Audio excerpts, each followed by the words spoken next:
Welcome back to the Chow Time Pod. It's your host, Red. I got a video today from Matt Crouch. It's actually with Mike Rowe. If you don't know who Mike Rowe is, he's the host of Dirty Jobs. And it's one of my favorite shows when I was growing up. And the man is very intelligent. The man sees things that a lot of other people don't see. And his explanation of how work is and how we should go about work and our passion is very important. I think this matters a lot. So please like and subscribe down below. I'd really appreciate that. And let's get to the chow. It's chow time. We've told a whole generation of kids that your happiness depends on what you do, not who you are. And we've given them a roadmap that takes them right off a cliff. And we've encouraged them, for their trouble, to borrow more money than they'll ever be able to pay back. Money, by the way, that we can't even afford to lend them. To train them for jobs that don't exist anymore. What happens when you take the art out of a thing, right? We took the arts out of high school, the humanities, and there was a great hue and cry, right? When we cut music programs and things like that. And that affected... This has also affected me, right? When I was growing up, there was only one shop class. There was one semi-engineering class, and there was one auto class. And as I was going through high school, those classes shut down. And it's sad because that's how boys and men learn. We learn with our hands. We learn with fiddling with things, right? And taking away the arts and taking away all these shop classes really crippled men, really crippled boys. This is why one of the reasons why boys are struggling academically in school, because it took away all of these classes that helped boys learn better. Now everything is pure academic and it's pure reading, pure, books, where women excel greatly in, which is a good thing. I'm not saying it's a bad thing, but and boys are struggling in this type of education system. So we really made it imbalanced for boys and girls. We've really put girls on a track to make them very successful, and we destroyed the track for boys. The boys' track has literally been demolished because what they've learned back at past days, or how they learned past, was through these arts classes that really taught them how to work with their hands and be passionate about what the things they do. So affected me, and I was one of the ones complaining about it. But before shop class was shop class, it was called VOTech. And before vocational technology was called VOTech, it was called the vocational arts. I never knew this. I never knew it was actually called vocational arts. You've done here. You've taken the talismans of work and you've made an artistic expression of them. We didn't just take shop class out of high school one day because we thought we ran out of money. We first took the art out of the vocational arts. Wow. And then we knocked it down to VOTech. And then we changed VOTech into shop. And then we walked it behind the barn and shot it. That's how we got shop class out of high school. We started with a war, not on work, but on craftsmanship and I on agree. art. As America became more industrialized and more technology-based, the crafts really took a hit, right? Everything became tech. Everything became that. Everything became technology-type based things. This is where they were pushing kids and, too. But also ignored the whole fact that we still need men and still need builders. So anytime you see somebody challenging the artistry of this, the scales of, there's art in every single thing in here. You either see it or you don't. There's risk in every single activity you ever will perform in here. You either see it or you don't. And so your earlier question had to do with what has changed since my pop built the church I grew up in, by the way. What's changed is the chronology of things we value. Work has fallen far, far down the list. I agree. Art has fallen down the list. Also agree. Safety has gone to the top. Yeah. Comfort has gone to the top. Yep. And the road we take in pursuit of what we'll call job satisfaction, right? That's changed. That's what's changed. This is a great, I don't know how much time we have left, but. Unpack it. All right, let me try and land the plane like this. There was a time when people who were happy in their work didn't start their quest for happiness by trying to identify the proximate cause of their bliss. This is very important. Not just men, women need to listen to this too, but this is more targeted to men. This is how we're going about things, and this is why I think a lot of men are struggling. In other words, what we tell kids today is if you want to be happy in your work, the first thing you do is you sit down and you think about what you want to do.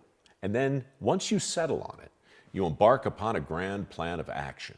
Now, many times that plan involves borrowing money that you don't have. And then you go to school in order to get all the necessary credentialing that'll get you to the next step. And on you go. And now suddenly you're 27 years old and you're on your path to get the job that will make you happy. But you're just running into roadblock after roadblock after roadblock. And now you've got $120,000 in debt. And as it turns out, no, you're not going to be a political scientist with a major in Mideastern studies. As it turns out, now you're serving coffee. See, this portion right here affects a lot of women. There's a lot of women out there with literally, I want to say it, shit degrees. Degrees that are not going to give you anything. They're not going to give you a good career or whatever. You do have a career with that degree. Once everybody got laid off, you were first on the chopping block. And you're in debt. This is what a lot of women went towards because how society trained you to do it. And that's not how it was before. It's crazy. A Starbucks, and not that there's anything wrong with that, but that's not what you signed on for. And you're living in your mom's basement again, and you're not happy, right? You're not happy because you started with this very specific goal. The people on dirty jobs, Matt, by and large, I'm generalizing, but by and large, none of them are doing the thing that they identified in their youth as their wish fulfillment. These are people who looked around and said, where's everybody going? I'll go the other way. Where's the opportunity? Septic tank cleaner in Wisconsin. Les Swanson was his name. Terrific guy. Les Swanson from Wisconsin. He was a guidance counselor for like 20 years, and a psychiatrist, a psychologist. He quit it all, started a septic tank business, not because he wanted to do that, but because that's what needed to be done. He figured out how to get good at it, and then he figured out how to love it. That is, I hope you guys heard that. Find a niche that is necessary, that is needed. Fill in that niche. Learn about the niche. Teach yourself about the niche and make yourself love it. Or, find a way to love it. I don't want to say make yourself, but this is what I grew up with, right? I'm an immigrant, Cambodian. When my family came here, fortunate enough to have a donut shop. Do we love donut shops? No. Would that be our first choice to come to this country to do? Not really. But my family has thrived through donut shops. My families are millionaires. My like me in particular, not, but my aunts, my uncles, my cousins, they're all millionaires from donut shops, and they still run donut shops now. They found a way to love it, and they found a way to be very, very good at it. Right? The whole grandeur of you thinking of whatever job you want, of I want to be a tech, or I want to be an engineer, or I want to be this. And then you going towards that path, it's very tough because you don't actually get to live that life. You're just going through schooling for it. So you don't know how tough it's going to be. You don't know if it's enjoyable. You don't know if it's even something that it matters. And this is where a lot of, I'm not dogging on college. I think higher education is quite important. But I don't think it's necessary for everyone. So, as men, look for a niche. I've always done businesses. I've always looked for things that other people do or don't do. I have my insurance license. I did insurance for a little bit. Couldn't pick it up as well as I was hoping. Then I got into photography, got into a camera, learned everything I could about it. Now I do it on the side. Then I looked at YouTube and I was like, oh, you know what? I kind of want to do YouTube. Let's look at what we can do with YouTube. I found a niche. This is my niche. And I genuinely work very hard to be very good at this. Like my video edits change here and there. I try to make more zooming in the face. I try to make my thumbnails better. I try to make my background better. I listen to the comments from my subs and the things they say. You know, it's so much better to be immersed in what you're doing and then learning as you go. My favorite quote is, stumble forward and stay confused.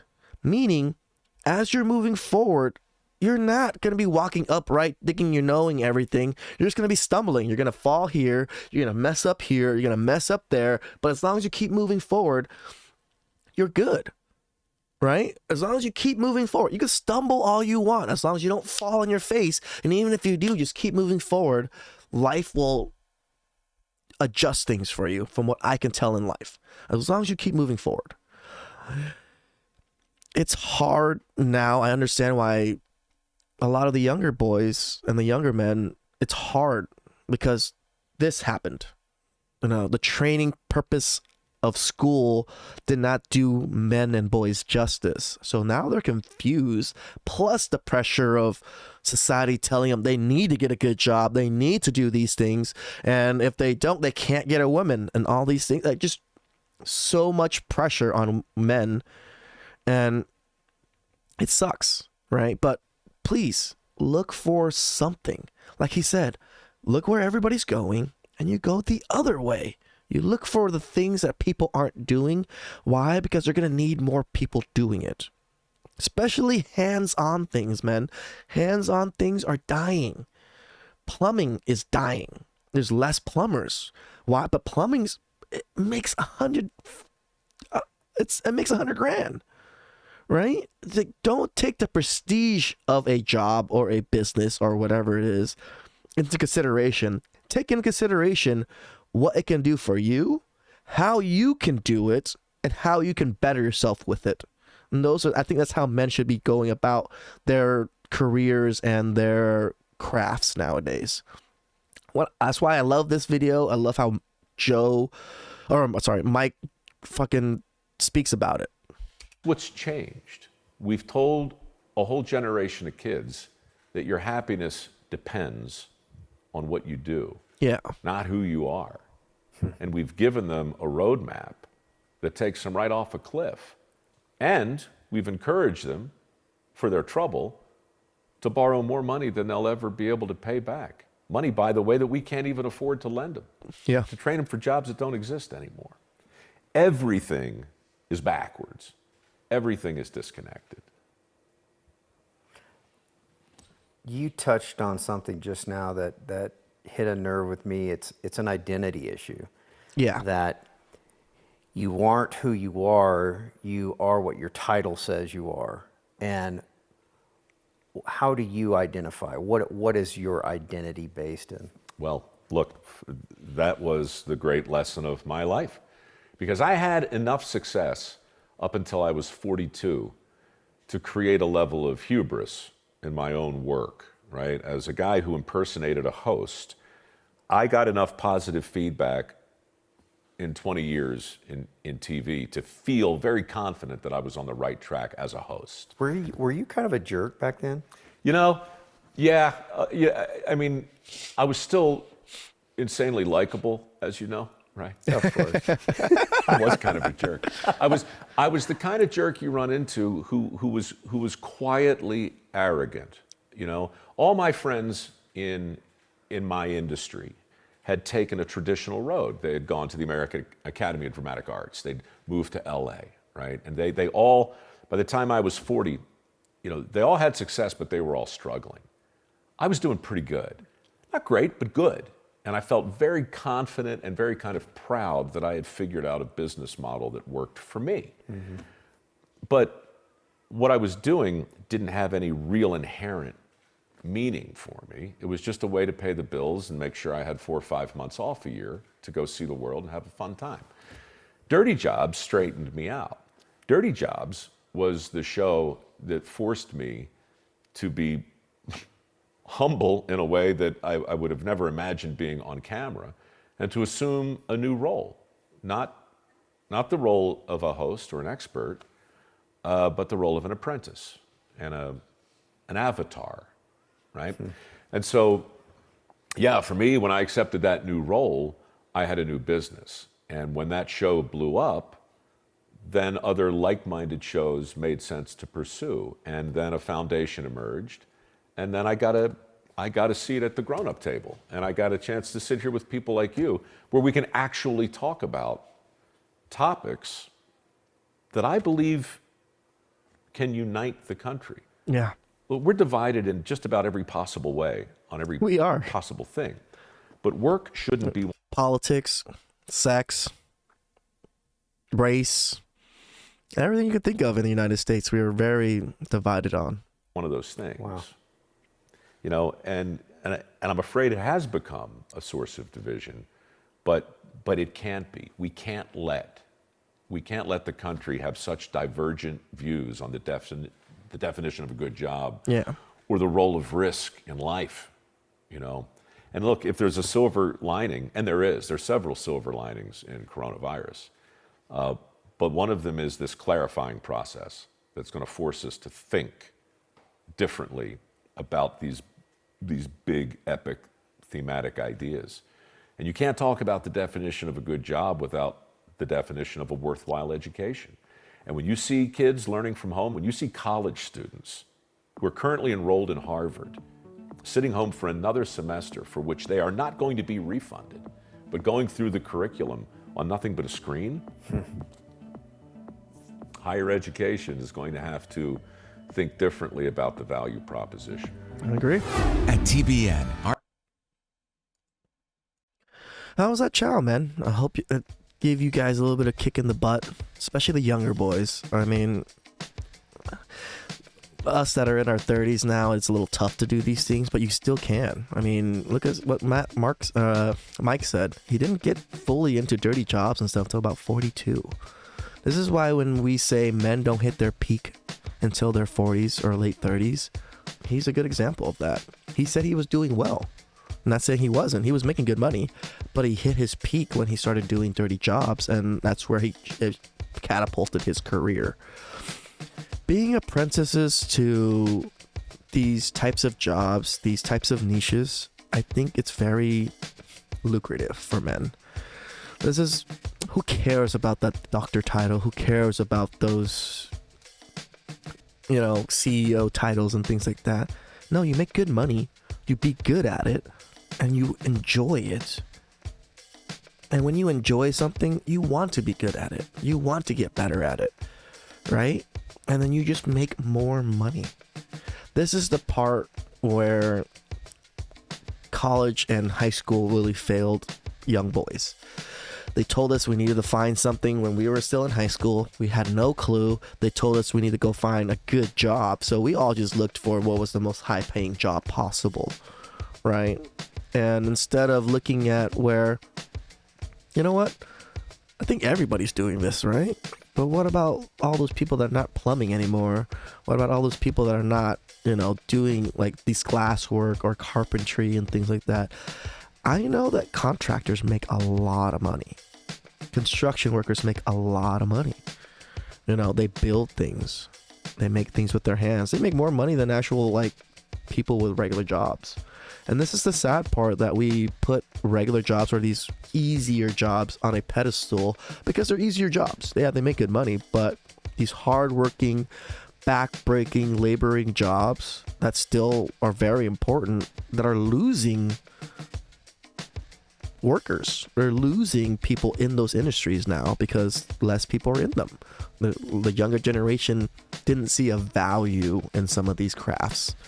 So younger generation, look for some of these great crafts. See if you might like it. And if you don't, see if you're good at it. This is the other part of things that I think is missed. I'm good at speaking to people. I've always been pretty good at it. I don't like it. I don't like doing it, but I'm good at it. That's the thing that I think people battle with. Things that they're good at, they think it's not worth anything. Or they don't want to do it because they want to do something else. This is how I was. I wanted to do something. I knew I was a good talker, but I wanted to do other things.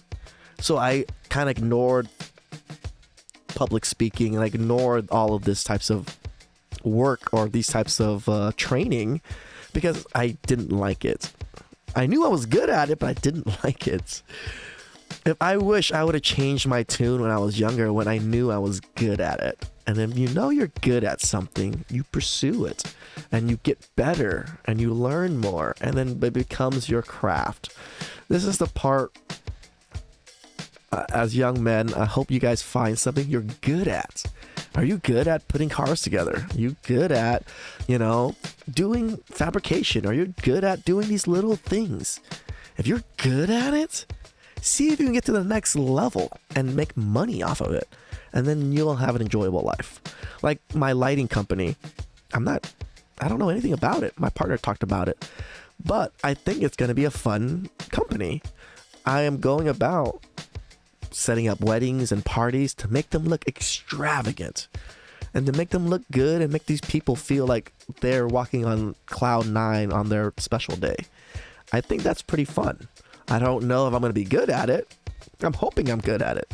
And if I am, great, but if I'm not, it's okay. I will try to get good at it. That's the goal, man. Is do your best, right? So please like and subscribe down below. I really appreciate you guys, and I hope you guys liked it, and I'll catch you guys next time. It's chow time.